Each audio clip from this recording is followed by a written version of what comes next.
Hello friends, welcome to tasty రుచులు. Friends, ఇవాళ నేను చూపించబోయే రెసిపీ వచ్చేసి అల్లం నిల్వ పచ్చడి. ఇప్పుడు మనం మార్నింగ్ టిఫిన్స్ చేసుకుంటూ ఉంటాం కదా, ఇడ్లీ, దోశ ఏదైనా సరే ఎక్కువ మనం పల్లి చట్నీ ఇవే చేసుకోవాలి అనుకుంటాం. కానీ అల్లం ఒకసారి ఈ విధంగా నిల్వ పచ్చడి చేసి పెట్టుకుంటే ఏంటంటే అన్ని టిఫిన్స్లోకి కూడా బాగుంటుందండి. ఇంకొకటి రైస్లోకి కూడా చాలా బాగుంటుంది. సో ఈ ఒక్క పచ్చడిని మీరు చేసి పెట్టుకున్నారంటే టెన్షన్ ఉండదండి మార్నింగ్. ఇంకొకటి హెల్త్కి కూడా అల్లం చాలా మంచిది కదా. సో ఫ్రెండ్స్, ఇక్కడ నేను దీనికోసం అయితే ఒక 125 గ్రామ్స్ వరకు అల్లాన్ని తీసుకున్నాను. ఎగ్జాక్ట్గా 125 గ్రామ్స్ తీసుకున్నానండి. దీనికోసం ఒక పావు కిలో చింతపండుని తీసుకున్నాను.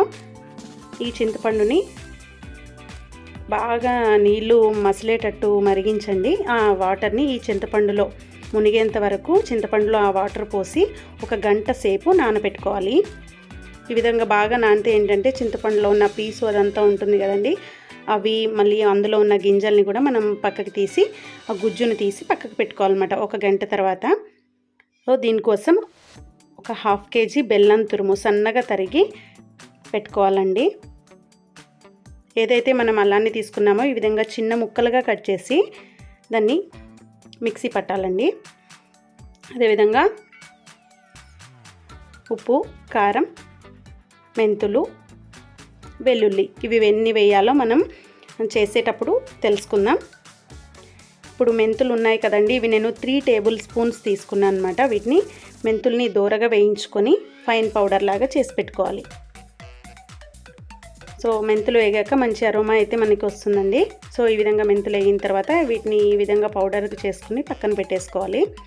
అదేవిధంగా ఏదైతే ఒక గంట సేపు నానబెట్టిన చింతపండు ఉంది కదండి, అందులోంచి ఈ విధంగా నేను చూపిస్తున్న విధంగా గింజల్ని కాడలు ఉంటాయి కదా, దానికి అవి కూడా తీసి పక్కన పెట్టేసుకోవాలి. అల్లాన్ని ఇలా చిన్న ముక్కలుగా కట్ చేసుకొని ఈ విధంగా మెత్తగా పేస్ట్ లాగా పట్టుకోవాలండి. మీరు కావాలంటే వెల్లుల్లిని కూడా దీంతోనే పాటు పేస్ట్లా చేసుకుని పట్టుకుంటే ఈజీ అయిపోతుంది. సో ఇక్కడ నేను చేయలేదు. ఇప్పుడు నేను గ్రైండర్లో ఏదైతే చింతపండు గుజ్జు తీసుకుని పెట్టుకున్నాను కదండి, ఆ గుజ్జుని వేసేసాను అనమాట. 1 by 1 వేయాలండి. సో చింతపండు నలిగిపోయిన తర్వాత కొద్దిగా నలిగాక నేను ఏదైతే 3 పెద్ద సైజు వెల్లుల్లిని తీసుకున్నానో అవి కూడా వేసేసాను. అదేవిధంగా ఒక పావు గ్లాసు సాల్ట్ని తీసుకొని వేసానండి. ఈ 3 కూడా నలిగిపోయిన తర్వాత మెత్తగా నలిగిన తర్వాత ఇప్పుడు నేను ఇందులోనే ఏదైతే మనం తీసుకుని పెట్టుకున్న మెంతిపిండి ఉంటుంది కదండి, దాన్ని కూడా వేసేసుకోవాలి.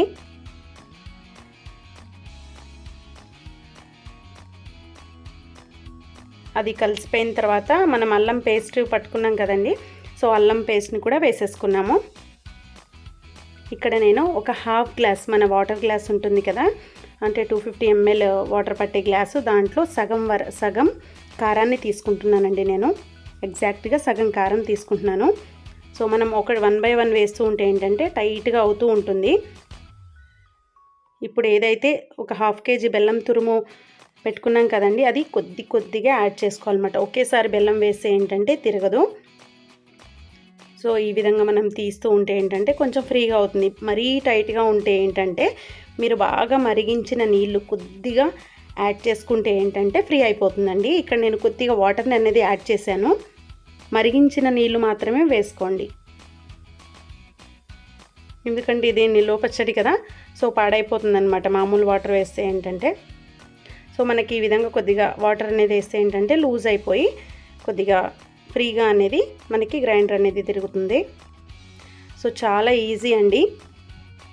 అండ్ ఇంకొకటి చాలా టేస్టీగా ఉంటుంది. ఇది గట్టిగా ఉంటుంది కదా పచ్చడి, ఇందులో మనం పాలని కానీ కొద్దిగా వాటర్ని కానీ వేసుకుని కలుపుకుంటే అచ్చం హోటల్లో ఏ విధంగా అయితే ఉంటుందో అదే విధంగా ఉంటుందండి.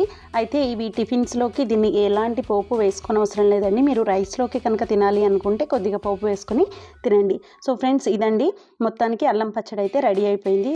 ఈ వీడియో కనుక మీకు నచ్చినట్లయితే తప్పకుండా ఒక లైక్ చేసి షేర్ చేసి మన మరిన్ని లేటెస్ట్ అప్డేట్స్ కోసం అయితే తప్పకుండా ప్లీజ్ ఫ్రెండ్స్ సబ్స్క్రైబ్ చేయండి. Thank you for watching.